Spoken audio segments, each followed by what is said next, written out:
right, good afternoon, good evening, wherever you are joining us from, or whatever time you're watching this recording. My name is Heather Deer, and I'm the Director of Family Engagement here at William and Mary, and welcome back to our webinar series. If you haven't joined one of our webinars before, just know this session is being recorded, and you will have access to it after the fact, probably 1 to 2 business days after we finish the session. Q&A will be open at the end of our session for any questions that we have time to get to. But otherwise, I want to get straight into our content today. We have a really special guest with us here today, and we're talking about something that I know is top of mind for families as it relates to career development and the workforce that is ever evolving and rapidly changing. So Dr. Douglas Schmidt is our inaugural Dean of William and Mary's newest school, the School of Computing, Data Sciences, and Physics. He has more than 30 years of experience in higher education and public service and is passionate about helping students build the skills and confidence to thrive in this rapidly evolving data-driven world. And he's a double alum of William and Mary, and we're happy to have him back. So I want to go ahead and turn it over to you, Dean Schmidt. I know you have a presentation for our families. Thank you so much for being here. They're very excited to hear your conversation with us today. Great. Thank you so much, Heather. Let me just make sure that I'm properly sharing my screen. Can you see it okay? I see it. Looks great. Perfect. So, hello everybody. My name is Doug Schmidt. I've been here at William and Mary now for about a year and 3 months, but my connections to William and Mary go back over 100 years. My great uncle was a professor in the School of Education from 1923 to 1930. My mom graduated from William and Mary in 1960, and I was here from 1980 to 1986, getting a bachelor's and a master's degree in sociology of all things. What I'm going to do today, however, is I'm going to be talking about the impact on education here at William and Mary resulting from the exposure of our students increasingly to AI. I'm the dean of the School of Computing, Data Sciences, and Physics. We have 4 departments that make up this school. And one thing that really brings us together is these departments are all using AI in one form or another. So let's just go ahead and jump right in. I only have a limited amount of time today to talk about this subject, but if you're interested in further discussion, I have a playlist on my YouTube channel with about 80 videos that talk about many other aspects of AI and its impact in the workforce, in national security, and higher education, and software engineering, you name it. I have a video probably that covers it. So feel free to take a look if you have more questions about that. Well, let's start out with a little quote that's either attributed often to Yogi Berra or to Niels Bohr, which is, "Predictions are hard, especially about the future." And is in my role as the dean of this new school, people often ask me, students, faculty, often parents, alums, where are things headed? And since I am the beneficiary of a wonderful William and Mary liberal arts and humanities education, I like to think of things sort of historically. So I thought it might be useful to take a look at one example of things that changed over hundreds of years. Clearly, occupational popularity and necessity has ebbed and flowed over time. If you take a look back over the past couple hundred years, the number of Americans who had to work on farms has changed drastically during that time frame. So if you go back to 150 years ago or so, there were a lot of people, a large percentage of the population who had to be farmers in order to be able to feed our population. Nowadays, there are very few people who need to be farmers. It's not because we've stopped eating, it's because we've come up with different ways to farm and do agriculture. And obviously, a big piece of that was technological innovation. So if you go back 150 years or so, people were out there plowing with horse-drawn plows and other apparatus for the farming industry. If you go back maybe 75 years ago, people were doing plowing and combining and harvesting with gasoline-powered tractors. But today, much of this is done with automated combines and harvesters and so on. And there's lots of use of autonomous drones that fly around and keep track of what's happening within a farm location. So clearly, technology's had a big impact on being able to feed a large number of people with an increasingly small workforce. Well, what happened? Of course, just because we don't have as many farmers doesn't mean that everybody's unemployed. It just means that over the past couple hundred years, labor and employment has shifted across sectors over time, not entirely out of the economy. So as agriculture has gone down, manufacturing, service industry, high technology has gone up. Now, what's tricky about this and where this plays into AI is everybody's worried at the moment that generative AI and other forms of AI, and more generally, automation, are going to do for knowledge work, namely the kinds of things people come to places like William Mary to become experts at, are going to do to what we take for granted today, a good high-paying job in the knowledge information sector, that AI is going to do to that sector what mechanization did to agriculture and electrification did to manufacturing. So we'll still have all these wonderful technologies and wonderful tools and applications and so on, but there won't be any jobs left for the vast majority of the people. Now, we'll talk specifically about that because we're very concerned about this issue here in our School of Computing, Data Sciences, and Physics at William and Mary. But I want to start off by saying all hope is not lost.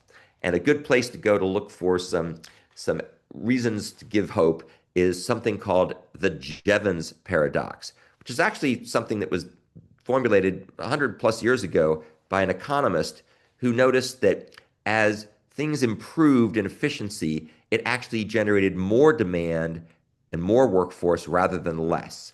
So in the context of technologies and bioengineering, high energy physics, quantum computing, AI and augmented software engineering, and so on, all the things that our school is important and focused on, we're ultimately going to see there will be more demand for efficient, personalized, intelligent capabilities, and that will, in turn, over time, generate more demand on the workforce. And this has been the case in technology for decades. As technology improved, people's appetite for more and better things also went up.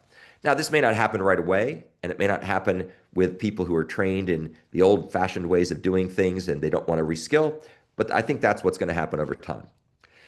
Let's take a little bit more narrow focus, however, on what the impact is on higher education from increased student exposure to AI in their primary K through 12 experience. What we're seeing here at William & Mary right now, and this probably started about 2 years ago and it's increasing, is a growing number of the students who are coming here to William & Mary are already exposed to and often very well versed in powerful AI tools. Not everybody by any means, but many people are. And in fact, I think it's fair to say that some students are way more proficient than their professors are in knowing how to use AI. I spend a lot of my waking moments learning about AI when I work out on the treadmill at Ironbound Gym. I watch videos to learn the latest and greatest features in ChatGPT or Claude or Gemini and so on. And yet I'm still finding students who come in here who know way more than I do. And so that's both exhilarating and terrifying. What we're doing in our school, which is known as CDSP, is we're making sure that the students who graduate are given the opportunity to cultivate fluency and to some extent mastery in both core knowledge skills, analytical and ethical reasoning, critical thinking, emotional intelligence, and so on. The kinds of things we've historically taken for granted as William & Mary, either students or faculty or alums or parents and so on, and in AI. And in fact, as the world is increasingly shaped by algorithms and automation, I firmly believe that success is going to come from our students knowing when and why and how to wield AI responsibly with integrity and purpose in whatever it is they do. And increasingly, it's table stakes to get a job nowadays, especially as an entry-level student or an entry-level person in the workforce. If you don't know anything about AI, it doesn't matter how big your brain is or how well you did on your SAT, you're going to be very challenged to get your foot in the door. So I've actually spent some time thinking about this systematically, and I've come up with this fourfold chart to help show the dimensions that we're wrestling with here at William & Mary and beyond. On the x-axis of this fourfold chart are what I call actual knowledge from low to high, measured somehow, some combination of GPA, ACT, SAT, whatever we might do to measure aptitude, maybe a Mensa test or something like that. On the y-axis, we have, of course, AI fluency from low to high. And that's probably a little easier to measure. It really says to what extent do people know how to use AI tools effectively, responsibly, ethically, and so on. And if we take a look at what comes out in the quadrants in this fourfold chart, there are four things I want to draw your attention to. First, in the lower left-hand corner, we have the so-called unready. And these are people who don't have critical thinking, analytical reasoning, ethical reasoning skills, and they don't know how to use AI. Quite frankly, those are not the people who are coming to William and Mary. If they were, or if we were, say, at maybe a different place or a community college, there are ways to start addressing that. But I'm not going to focus on that part in my talk because I don't think that's representative of what we really worry about here. Instead, I'm going to focus on the other quadrants, starting with the quadrant in the lower right-hand corner. And these are people who have all the hallmarks and all the characteristics of the classic William and Mary student. They're really bright. They know the basic skills. They know the advanced skills. They know how to learn. They are excited to learn. And yet they haven't basically popped into using AI. And they are either unwilling or unable to learn how to use it, usually more unwilling than unable. I call those people the underconfident. And these are students who have great, solid foundational knowledge, but are hesitant to leverage AI. I see a surprisingly large number of students like that here at William & Mary. I think that's partly generational. In 3 to 5 years, that will not be the case because people will have gone through primary education, learning to be facile with AI. They'll take it for granted the same way we take skills with using touchscreen-based mobile devices for granted now because kids are digital natives these days. People very quickly are going to be AI natives. But right now, there are a lot of people here who are unwilling or unable to use AI. And this is actually a real problem because they're not going to be successful in the job search heretofore unless they go into fields that we wouldn't normally expect people from William & Mary to go into. Now, to some extent, one of the goals, one of the value propositions of our School of Computing, Data Sciences, and Physics is to help students become fluent and or proficient in those areas. And that's great. And we have all kinds of ways we're doing this. I'll talk a bit more about that later, but we have various degree programs. We have an AI minor on the books. We will soon have a Bachelor of Arts in Applied AI on the books starting next fall.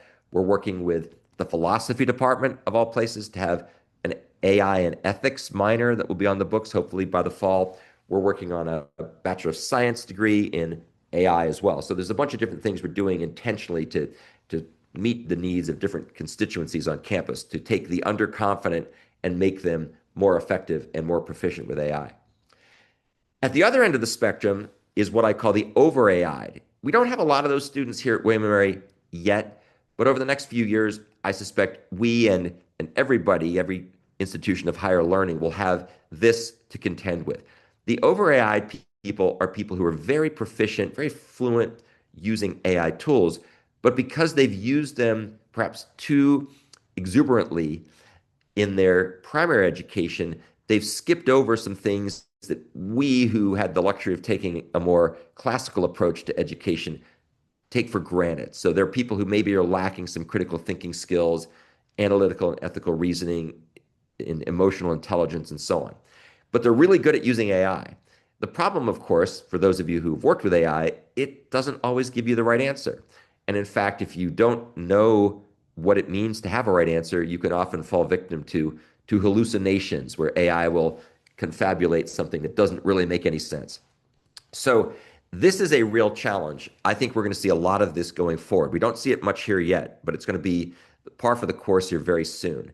And so what we need to do is work together with our colleagues in the College of Arts and Sciences, the School of Education, and so on, to make sure that we can rebalance and to some extent remediate people who have been over AI-'d in their K through 12 experience. And I think that's really going to require a whole of William & Mary approach. This is not something that our School of Computing, Data Science, and Physics can do on our own. We can help, but we can't do it without help from other parts of campus. Where we're going to want to get to, I think, is the upper right quadrant. Those of you who've ever seen a Gartner marketing presentation knows that the upper right quadrant is always where the nirvana leads in anything that you're trying to understand. And this is what I call the augmented. And these are people who have great foundational skills, great foundational knowledge, great ability to learn and continually learn throughout their lifetime, their career, and they're extremely proficient and fluent and have mastery with AI for whatever they're doing, whatever their domain is. These are the people who are going to lead in the future. And part of our challenge and our opportunity at William & Mary is to make sure that we give students the opportunity to become augmented. So to kind of summarize that point, our goal here, certainly within the School of Computing, Data Sciences, and Physics, is to make sure that every one of our students is going to become part of the AI savvy generation, where you learn to do prompt engineering while still continuing to know how to do critical thinking and other more what we call softer skills.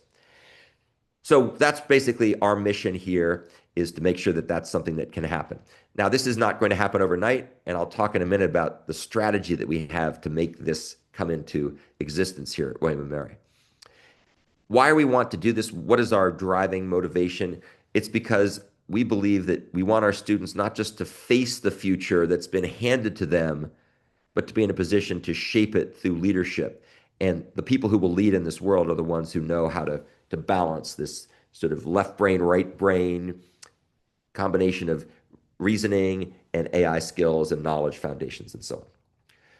So let's talk a bit more concretely about what we're doing at William & Mary, and I'll focus largely on my school, but this is something we're also working closely with other schools and the College of Arts and Sciences on, to make it possible for our students to succeed and to lead with AI.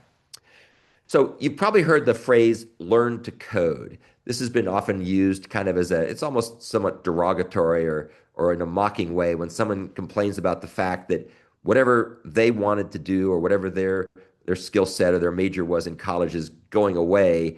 The quick, witty response for the last decade has been, well, learn to code. Well, right away, it's not clear that that's necessarily the best advice to give people at the moment. So should everybody still learn to code? Is that the path forward? And I think the answer is yes, but not for the same reasons and not in the same way. So historically, learning to code meant wrestling with accidental complexities of syntax and semantics and off by one errors and memory management woes and problems in low-level languages like C and C++ or JavaScript. And while we still need people who know how to do that for some things, increasingly what we need are people who know how to interact with large language models or other AI tools like agentic orchestration frameworks in order to get these tools to do their bidding in a more trustworthy and predictable way. So what's interesting about this is the essence of programming and problem solving remains, but we're changing how we do it towards dialogue, towards conversation in a structured way with AI tools, towards design thinking or computational thinking. This is a huge democratization and commoditization of technology that is just beginning to have its impact. So what we're doing here at William & Mary is the following. We're basically coming up with sort of a pyramid, which I like to refer to because I have a sociology degree here, 2 sociology degrees at William & Mary, as part of Maslow's hierarchy of needs, where we can think about what people need to know about AI depending on where they sit in their career choice, where they sit in their choice of majors, where their passions and love of learning happens to reside. So let's start with the bottom of the pyramid. This is what we're calling AI literacy. And AI literacy, it's not just technical, it's civic. This is the year of civic leadership at William & Mary. It's ethical, hence the minor we're working on for AI ethics. And it's deeply human. These are all things, again, that are really at the heart of what William & Mary is all about. So we want to make sure that students who graduate know what a large language model is, know what agentic orchestration is, know what a hallucination is. You might think to yourself, that's all kind of obvious stuff. Why would we need to teach people that? You would be surprised at the number of students here at William & Mary who don't know those things, who've decided not to use AI at all. It really surprised me when I came here, but now I kind of take it as par for the course. At the apex of the pyramid are people who have AI mastery. And these would be people classically who would be our computer science majors, our data science majors. These are people who will know how to go out into the world and train models and tune models and vet models, and also how to use AI to do the art and craft and science of software development and software engineering. So henceforth, the days of the manual programmer who sat there on a keyboard typing away with nothing but their big brain and Stack Overflow open in a browser. Those days are really going fast. And so more and more people are working with AI code assistants. Some people are doing vibe coding. That's not quite this mastery point, but people are using AI to make themselves more predictable, more productive, and ultimately able to create very high quality software in much less time and do a more thorough job of testing and requirements analysis and so on. So this is for the people here at William & Mary who still want to major in these fields. And we're looking forward, as I mentioned before, to have a major in AI. We will have a Bachelor of Arts in Applied AI by next fall. We want to have a major, a Bachelor of Science in AI, hopefully in the not too distant future. Where I think the biggest bang of the buck, though, for William & Mary, looking at this holistically, certainly for our school, but more holistically across the College of Arts and Science and the other schools, is AI fluency. And this is about getting people who are not computer science majors, who are not data science majors, but want to know how to use AI for their domains, in their workflows. These are people who are health scientists, people who are economics majors, business majors, sociology majors, whatever it might be, who can use AI more effectively in whatever it is they do when they leave the campus at William & Mary. I think this is the biggest bang for the buck. That's where we're going to get the biggest outreach. And our school will be heavily involved with this, but by no means the only game in town. In order to do this effectively, we need to speak the language of intelligence, augmented intelligence, to extend human reach, imagination, and capability. And what's also interesting about this, if we really want our students to leave here and know how to use AI responsibly and safely and so on, we have to teach them how to do this. And I think something really fascinating. When my son just started as an undergrad, his first year at Boston University. And when he learned to drive a few years ago, I was really struck by the fact how much time was spent teaching him to be a safe driver.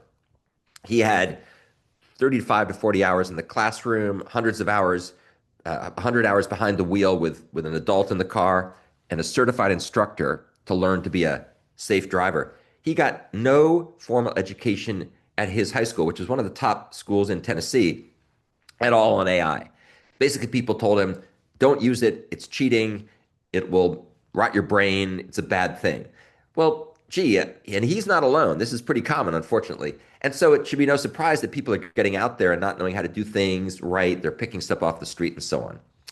And so I think where we need to go, and this is what we're doing intentionally here at William & Mary, is progressing from using AI as a tool, which is how most people are doing it, like a replacement for a Google search, to getting them to experiment with creating tools. There's really cool new generative agentic frameworks for orchestrating agents.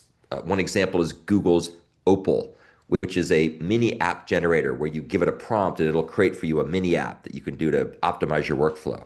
That's sort of the next step. And then finally, where we really need to go, and I've kind of got this in my daily life, my workflow as the dean, but I think we need to make our students more facile with this, learning how to use AI as a partner that we understand and trust, using that word trust very carefully. It's not blind trust. It's trust as in trust but verify, or maybe verify, and then only when you verify it, you trust it.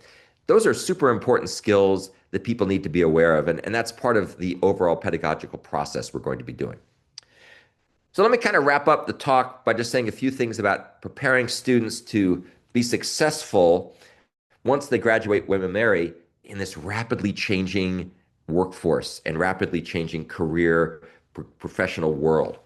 So what we're doing here in our school, and we're working with other parts of campus to help extend this, places like the Cohen Career Center and the Mason School of Business, and anybody who wants to work with us in the College of Arts and Sciences, we're really trying to find ways to future-proof our graduates. So when they leave William & Mary, they're in a much better position to compete in a very wildly changing landscape of career progression, especially at the entry level. I've got a whole video on this topic you can see, and we'll make sure that you get a PDF version of the slides so that you can watch the other videos that I have referenced here. So we have 5 pillars to our strategy for future-proofing our students who graduate from William & Mary. So step number one, pillar number one, interdisciplinary learning and interdisciplinary degrees. So just as one simple example, a couple simple examples actually, we have this minor in AI. We have the forthcoming Bachelor of Arts in Applied AI, and it's a Bachelor of Arts to really facilitate double majoring. We're hoping to change the catalog so that we could have people who double major and minor. It's not possible to do that right now, but people come here with a lot of AP credit, so why not? And then also finding ways to expand outside the boundaries of our school. For example, our hopefully forthcoming minor in AI ethics with the philosophy department and computer science and data science. These are all ways of making our students more employable, more desirable, more competitive by giving them a broader range of skills. We're also working very closely with the Mason School of Business because we want to have our students in CDSP know a lot more about the business world. We want the business students to have a chance to learn deeper, more modern ways of doing data analytics and business analytics than might have been the case if we just stuck with R or Python. So that's interdisciplinary approaches. Something else that we're doing, because one of the challenges right now, when you graduate with a bachelor's degree, people know that's kind of entry level, and the entry level jobs are the ones that are really under a lot of pressure because they're going away or morphing very rapidly. So we're taking advantage of the fact that a lot of our students come here with boatloads of AP credit. And so we've come up with something called Bachelor's to Master's Accelerated Pathways, or BMAPs. And BMAPs are a way for students to get through in 4 years both a bachelor's and a master's degree, which of course is wonderful for families because you don't have to pay, or someone doesn't have to pay as much money for 5 years. You only have to pay for 4 years. And there's all kinds of benefits that come from getting that accelerated mastery level understanding of certain fields. This is great. We're working closely together again, with the Mason School of Business, with our departments in our school and other parts of William & Mary to do this. The only downside with a 4-year bachelor's to master's degree is that a lot of people treat that as master's light, because you often expect a master's degree recipient to have some work experience. So the other thing that we're really focusing on, and we would love to work with William & Mary alums on this, is having very intentional internships and co-ops. The Cohen Career Center does a great job of helping place people into internships. William & Mary has a whole program where people can get funding if they don't get paid internships to do internships and still get paid. That's fantastic. But we're trying to go even further. We're really working diligently to set up internship pipelines with companies, especially ones that have William & Mary alums who are leaders in the C-suite or other places that are responsible for hiring. We've got a lot of things cooked up with many companies in the region and across the USA. If you're interested in helping us, please don't hesitate to reach out. We're also doing some cool things together with the Entrepreneurship Center and the Chief Information Officer Shop, Eric Tingy, to do something we're calling the Innovation Lab, which is a way for our students to get paid to build apps and advanced technologies, information technologies, for use on campus. There's all kinds of things on campus where really would help with automation. And so we're trying to set up ways to give our students paid opportunities to do internships, to create content, to create apps that can be reused and applied to streamline various workflows and processes on campus. Something else that's super important, William & Mary is justifiably proud of the fact that 85% or so of our undergraduates get some undergraduate research experience by the time they graduate. And we're really trying to double down on that in our school because we do a lot of externally funded research on all kinds of cutting edge technologies in the science and computing and data science realm. So we want to make sure that our students get a chance to do some really cool things in that space. And by the time they leave, hopefully they've had a chance to do some internshipping with a company to learn workflows and domains, as well as a chance to help accelerate and advance knowledge in a research lab and learn what it means to do research. Plus, a lot of people go on to be grad students. So having that research experience makes them more competitive when they apply to grad school. And then the fifth and final pillar in our strategy for future-proofing our students is to improve their mastery of digital communication skills, which may seem a little odd. It's really more of a cross-cutting issue than the other things I talked about. But in the brave new world of hiring and tech talent acquisition, digital communications is the coin of the realm. When I graduated from William Mary back a long time ago, we actually would meet with humans who would come to recruit us, and you would sit across the table and converse, and you could judge body language, you could judge charisma, you could judge passion. Well, increasingly, people have moved to something that we use here called Big Interview. And Big Interview is basically a half duplex Zoom session or Teams session if you're a Teams user, where you, the student, is live, but the person asking you the questions is recorded. And yet you still have to be able to look into that camera and be persuasive and entertaining and energetic and show off your mastery of whatever it is you're being interviewed for. Unless students have grown up with the ambition of being YouTube influencers, those are really learned skills. So we're working very closely with the Career Center. We're working very closely with various student clubs on campus, like the Association for Computing Machinery Club or the AI Club, to make sure that students get that interview skills experience before they have to do it for real, because it really is something that you can learn to be much better at over time.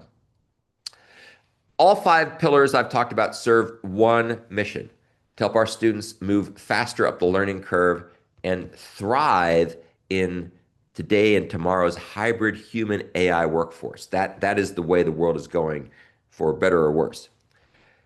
So let's wrap up and look ahead, and then I'll be happy to take any questions you have. I gave a talk a year or so, it was almost exactly a year ago, on surfing the AI wave. And it was really about how there have been 5 or 6 major disruptive technology innovations over the past 2,400 years that have reshaped the world as we know it. And they are, in no particular degree of depth, but in chronological order: writing, the printing press, the steam engine, electricity, the digital revolution, which is computers and the internet, and now the 6th one, generative AI. And each of these things has radically transformed everything you can imagine: national security, the economy, society, theology, if you think about the printing press and the impact it had, for example, on the Protestant Revolution. And I think that generative AI is the next disruptive force, along with these other forces that have disrupted things for thousands of years. I personally find this very exciting. We live at a pivotal time, and we people, especially younger people, are going to be in a position to help shape the future of technology, the future of society, the future of the economy, and so on. So it's really exciting. I try to tell the students not to get too freaked out about this. There'll be changes, but it's something that we're going to work on and learn and shape together. However, there's some things we have to consider. For decades, we've been concerned about what's often referred to as the digital divide, where there are people who have access to computers and the internet and those who don't. That's a big problem. That has been a big problem. It's less of a problem. Most people have a mobile device. If you can find yourself to a place that gives free Wi-Fi, like Starbucks coffee, you can, to some extent, start to alleviate a bit of the digital divide.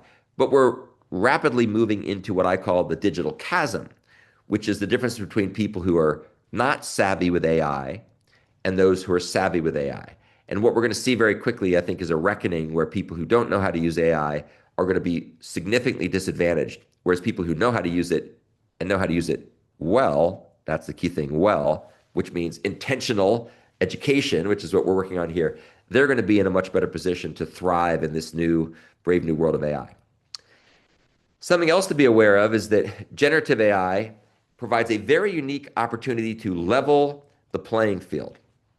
And this is absolutely fascinating. So very few people alive today have more than a year or two of experience with generative AI.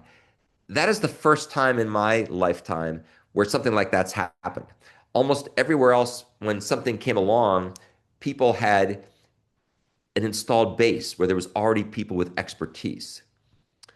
And so as a consequence, it was hard to compete. I'll give you a simple example.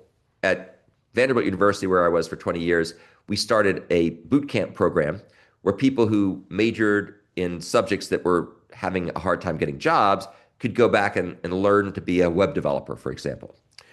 Well, that was good, but the problem there was that when you take a 24-week boot camp to learn to write websites and mobile apps or whatnot, you're competing with people who have decades of experience doing the same thing. And so the only way you can compete is on price. So you're kind of self-commoditizing yourself, which isn't necessarily the best place to be. It may be better than not having a job, but it's not going to get you necessarily the highest paying job or the best career. What's cool about AI is that since nobody has that much experience, if you put your mind to it and you're willing to learn prompt engineering and you're willing to learn how to use the tools and you're willing to spend 20 bucks a month to get the plus version of different AI large language models, you can be as good as anybody very quickly because the learning curve isn't very high and the tools are getting better. And as long as you've got good critical thinking skills and you can reason in a structured way and express yourself in a structured way, you'll be up to running very quickly. The other good news is there's lots and lots of freely available resources online. So my friend and colleague Jules White at Vanderbilt University has about 24 courses on the Coursera platform. So if you go to the Coursera platform and you Google prompt engineering Jules White, you'll find all kinds of cool courses that he's taught. These are massively open online courses, MOOCs, that are available free of charge to learn how to become proficient with these technologies. And there's so many more things too that are evolving. Something else that's heartening for people who are just starting out, the evidence indicates that novices benefit a lot more than experts from AI. That doesn't necessarily mean people who don't know anything, but if somebody is a novice in a domain, but otherwise well equipped to understand and learn and separate wheat from chaff, AI can be a great way to get up to speed very quickly on a wide range of topics and give a 360-degree view of interesting problems and challenges to solve. However, I would be remiss if I didn't point out that we still need to focus on all the other skill sets that we take so seriously here at William & Mary, the critical thinking and rigor and so on, to avoid brain rot and skills erosion. This is a very real threat, but I think that's exactly why it's our responsibility. It's really our charge, our mission to make sure we teach people how to do these AI tools and AI methods and so on in a structured way, in a pedagogically sound way. And that's exactly what we're planning to do here and what we are doing here at William & Mary. So with that, I will stop sharing and be happy to take any questions. Wonderful. Thank you so much, Dean Schmidt. I know we had a few questions submitted ahead of time, so I'll work through those, but Families Q&A is open, so go ahead and submit any of those questions that you might have. And you did cover some of the things that were addressed in those questions that were sent ahead of time. I'm sure you've gotten pretty good at thinking through what are the questions you've heard in conversation from students and alumni, and so I could sense some of that in your presentation. One of the things that stood out to me and a question that a family member submitted was this resistance that some students have to using AI, to becoming proficient in AI, and especially the ones who are really hesitant of AI use at William and Mary. And so how do you think CDSP is approaching educating those students on the benefits of AI use? And kind of, you mentioned having an aha moment of, I didn't realize the students were going to be this resistant. How have you included that in your thought process about courses and offerings and programs? Yeah, that's such a great question. I was just up in McLean, Virginia recently giving a talk for a bunch of high school students at a really top school. They were such great students. They were just exactly like the kind of people we want to come to William & Mary. And one of the questions, which I've actually heard quite a bit, so I'd had a chance to think about it in advance from one of the students was, my parents are really into AI and think I should be doing more with it, but I don't find it interesting. I don't find it useful for my life as a junior or senior in high school. And I've thought about this a lot because a lot of my peers have kids who are about my age of my son, who's in first year student at college, and they're saying the same thing. And I'm like, what's going on here? Well, here's what I think is happening. When you're 16 to 18 years old, or probably even a little bit older, you're very well accustomed, if you're smart, you're very well accustomed to having curated knowledge. You're well accustomed to having codified assignments where they give you time to think through problems. You're at the stage of your life where you can afford to think deeply on really cool things. You're learning to learn. You're loving learning. That's a really, really cool thing. And to some extent, a lot of those people, I think justifiably, don't want to short circuit the learning process that they love so much by outsourcing their brains to the machine. And I get it, right? When you're older and you're a professional, like a dean, your life is basically tons of stuff coming at you all the time. You have little or no time to really sit down and think through things in a deep way like you could when you were 16 or 17 years old. You've got to make good decisions. You've got to come across as competent and informed. And those people, the parents, find AI incredibly useful because it makes Mhm. them more productive, it makes them more efficient, it makes them more creative. The distance between ideation and creation shrinks quite dramatically, especially if you're like all of us who are that age who went through the classic learning process. We're like, wow, this is just great. I can tell when AI is going off the rails and I can stop and go back and do something else or ask a better prompt, whatever. But when you're younger, you don't have those concerns. So I think what I always tell people who have this issue is find something that either you don't like to do and see if AI will make it more palatable, or learn to use AI in a way that will make you more effective at learning. And I'll give you a simple example. When my son was going through the AP History and AP English process for his exams, said to him, why don't you use ChatGPT to help you prepare for your AP History and AP English exam? He's like, oh, Dad, why would I do that? They're not going to let me use ChatGPT when I take the exam. What's the point of that? And I said, aha, the point of that is you can go out and find a gazillion AP exam questions on the web, and then you can time bound yourself and you can write the answers just like you do on the test. And then you can use ChatGPT to give you feedback, acting as an AP History or AP English reviewer, and then get the feedback and then iterate. And you can do this over and over and over again until you start to get in the habit of knowing how to answer these things the way that the reviewers are expecting to and analyze and evaluate them. That's a great example of using AI to make you better without robbing you the joy of the creative part of whatever you're doing. There's other things too. I give examples. I love music, and when I was here at William Mary, I played in a band. I still play with my friends who are a band called the Dime Slots. They've been around for gosh, almost 50 years, and we play together at homecoming at William Mary. There's so many cool ways to use AI for music, and I'll give you one simple example that really is fascinating. I lived in Nashville for 20 years. I know lots of people who are songwriters. It used to be if you were a songwriter, you'd sit around and you'd come up with an idea for a song and you'd kind of chart it out.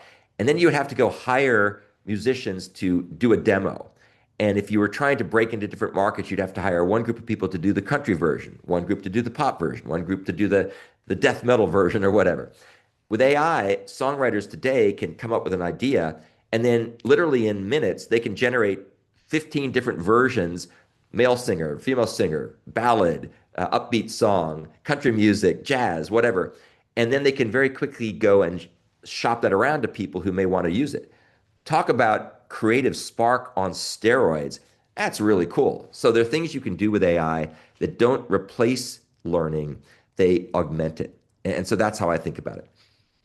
Yeah, I think you hit it spot on. I experience so often families who are like, Heather, how is William and Mary preparing our students? Because we're expecting that they're coming out being experts, or they know, or they're using it. And I think that there really is that sense of I'm closer in age to parents than not. And so even in my own daily work, I'm thinking about how can I be more efficient? How can I manage the really long to-do list and everything that needs to be done and using AI creatively? And just thinking about it as a fun, different way to learn, because learning is so important for all of us throughout our careers. Of I'm also wanting to remain relevant in my own career. So how am I using AI and how are we using it, William and Mary? And so it's so interesting anytime I experience students who are like, no, we're not touching AI, we're not using it. And I'm excited for maybe that gap to close a little bit over time.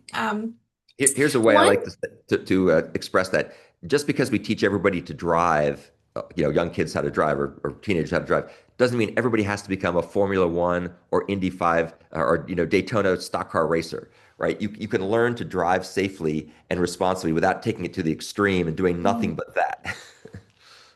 Yeah, for sure.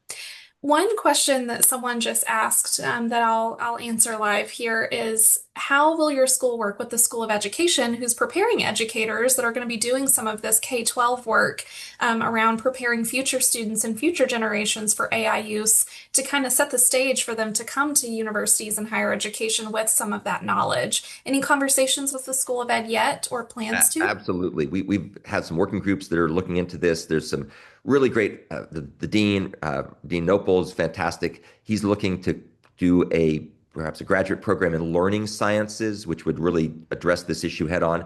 We also have some people from School of Education like Lindy Johnson, who's a wonderful professor there who's been on a number of the AI policy and innovation committees with me, and she's very forward looking. Here's the way I look at it. When my son went to this high school in Tennessee that was a great high school, he could never take a computer science class because they couldn't find anybody who was qualified to teach computer science. Even though they had amazing teachers, there was such a demand for people with those skills.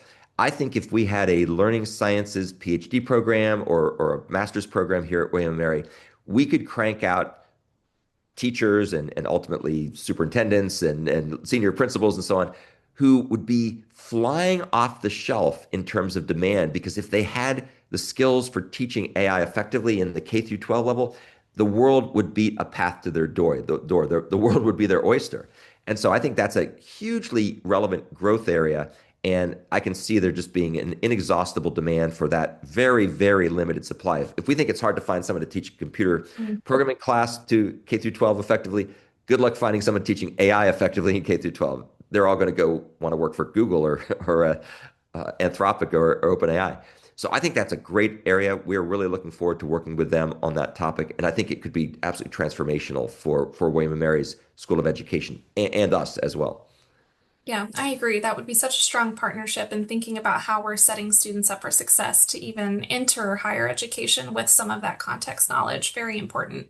On the kind of flip side, thinking about educator and educator professional development, how are you all partnering with the Studio for Teaching and Learning Innovation around preparing our own faculty? I think this is like a really unique moment where you mentioned students are coming in with some of this AI knowledge. Our faculty are having to learn how to adapt to students who are using AI for the first time. And I know we've had many conversations on campus about that. So I'm curious from your perspective what that partnership looks like and what evolution has looked like already.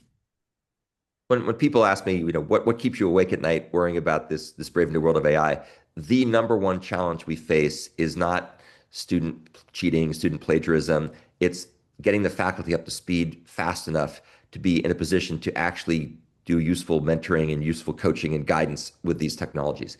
And so we've been working quite a bit with the Studio for Teaching and Learning Innovation. They're great. They are working. We go to have workshops. I love to go to their workshops. We have spirited debates and discussions about all kinds of things. They have a slightly different mission than our school. It's not diverging. It's just a slight different overlap in a Venn diagram.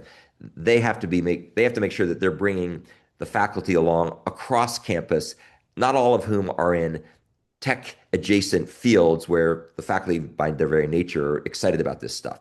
So I think they're having to look about this more holistically and make sure that we come up with pedagogy and methods and learning models and so on that will generalize to all the fields that they cover.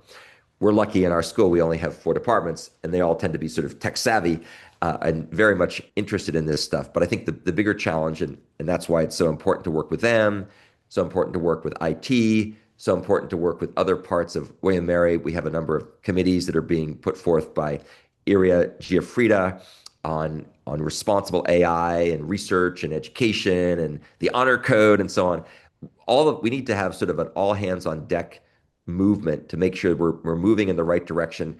Different schools, the college, different departments will move at different rates. That's quite understandable. But I think it's super important that people are aware the impact that the new models of teaching and learning have on the traditional models of teaching and learning. And the biggest problems arise when people want to perpetuate the traditional models of teaching and learning in a world where, for better or worse, students have access to new models of teaching and learning, and they don't account for that. That's where we see the biggest disconnects. And luckily, there are a lot of people, faculty assembly, are looking at ways to try to make that more clear in syllabi by saying, is this a green light, do AI in the way any old way you want course? Is this a red light, don't use it on pain of suspension? Red light thing, a yellow light, use it cautiously. We're trying to be a lot more intentional about how we think through and categorize different ways of using AI. Yeah, wonderful. One last kind of question before we get some closing thoughts from you. I have two questions here that are kind of in the same vein. We've talked a lot about how important AI is from like a positive perspective of future career development, rapidly evolving workforce, and we just know that this is going to be present in our lives for all time coming. So, how are we preparing for that moment? Someone has asked a question about the environmental impacts of AI, citing that their student is quick to say it's not cheating, but also think about its impact on the environment, and also just the additional stress that maybe students are facing around having to learn something new on top of all of the other language or other knowledge that they're gaining while they're at William and Mary. So, any thoughts on those two things?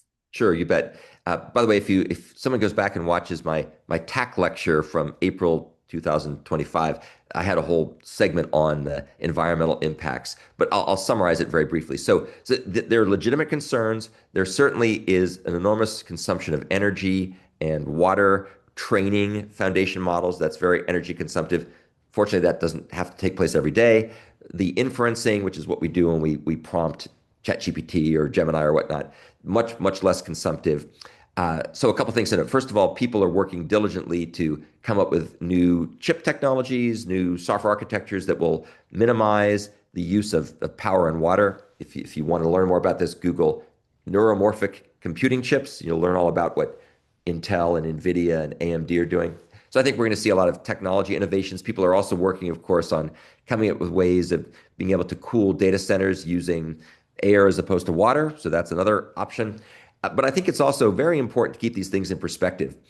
When a lot of times when people talk about this, they fail to mention that they are binge watching movies on Netflix or YouTube. They're involved in Zoom sessions. They're playing Fortnite. They are eating hamburgers. They're driving to school or to work. They're taking airplane rides. All of these things consume vast amounts of energy and vast amounts of water. And in fact, probably arguably much more than doing a couple of ChatGPT queries, even hundreds of ChatGPT queries.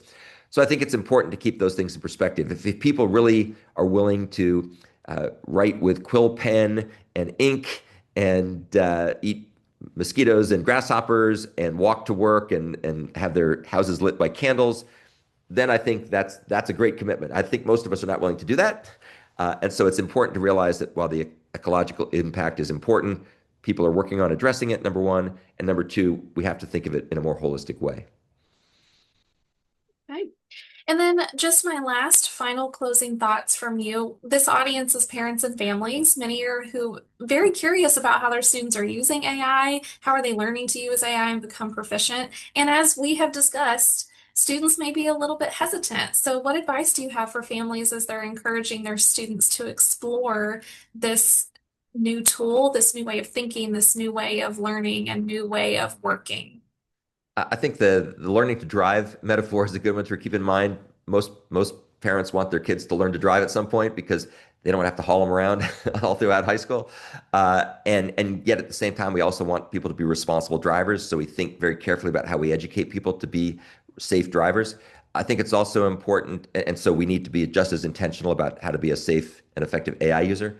I think it's also here, if someone is at William and Mary, there are some fantastic resources to tap into. So we have an AI club that founded about a year ago, and the people who are the president and vice president of the AI club, Andrew Andrew Yule and Tucker Peters, and both of them, interesting enough, are double majors in things like finance and government. So they're not even computer science associated with our school, but we work very, very closely. They are great. If you Google Dean Cast William and Mary, I have a podcast series where I interview faculty and students and so on. And we have wonderful sessions, episodes with both Tucker and Andrew talking about what brought them to William and Mary and their vision of AI. And it's really cool. So lots of great resources here at the student group level to reach out to, coming online with things like the AI double major I talked about, the AI minor, the AI ethics minor.